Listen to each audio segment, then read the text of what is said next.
kepada Tuhan.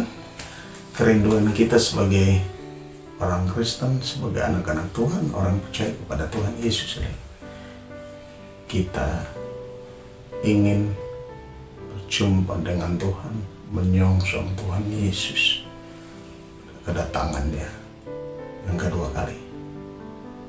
Tapi ingat baik-baik bahwa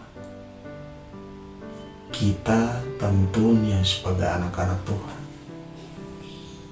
harus dimurnikan, diproses sehingga semakin hari semakin berkenan kepada Tuhan. Proses tidak enak.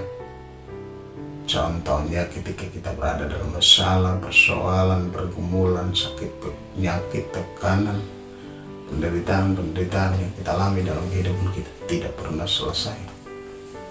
Tujuannya adalah untuk memurnikan iman kita, semakin hari semakin berkenan kepada Tuhan.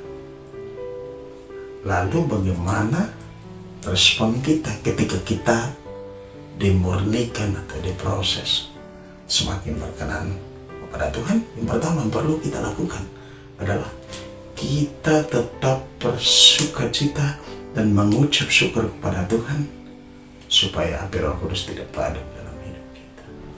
Arti kita selalu melimpah dengan ucapan syukur kepada Tuhan, melimpah dengan sukacita.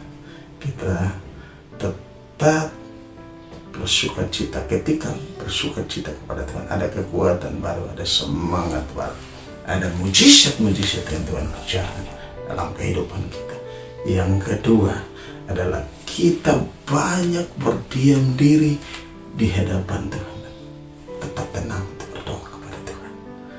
Orang yang selalu berdoa kepada Tuhan memiliki hubungan yang sangat intim dengan Tuhan, selalu dekat dengan Tuhan, bersekutu dengan Tuhan, selalu terhubung dengan Tuhan. Dan yang ketiga perlu diperhatikan ketika kita berada dalam proses pemurnian itu adalah perlu membaca firman Tuhan setiap hari, karena firman Tuhan ada pelita bagi kaki kita, terang bagi jalan kita. Firman Tuhan menuntun kita, membawa kita dari satu kebenaran kepada kebenaran yang lain. Firman Tuhan memurnikan kita, menegur kita, memproses kita, sehingga semakin hari semakin murni dan berkenan hanya kepada Tuhan. Ialah kita tetap setia kepada Tuhan ketika kita berada dalam proses pemurnian. Tuhan tolong kita, Tuhan memberkati kita. Shalom.